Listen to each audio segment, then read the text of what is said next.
নাম রফিক, পেশা ভিক্ষা করা, মাসে উপার্জন 1 লক্ষ।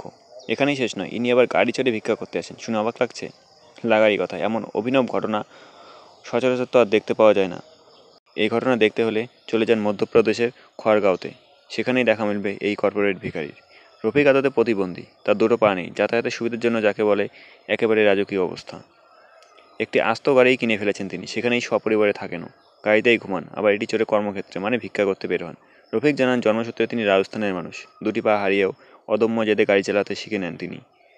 উপার্জন ভালোই, ফলে গাড়ি কিনতে বেশ বেগ পেতে হয়নি, নগদ টাকাতেই গাড়ি কিনে সেটিকে ঘর বানিয়ে ফেলেছেন। খারগাঁওয়ের নবগড় মন্দির চত্বরে নিজেই গাড়ি চালিয়ে যান।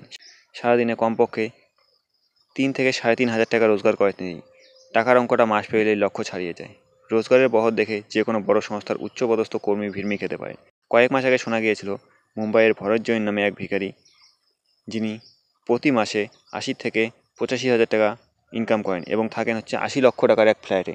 এরকম ঘটনা দেখে এখন তো সরকারি কর্মচারী পদস্থরাও অবাক হয়ে যাবে, যারা ভাববে এতদিন পড়াশোনা করে এত টাকা খরচা করে এখন যারা 20-30 হাজার টাকা ইনকাম করছে মাসে।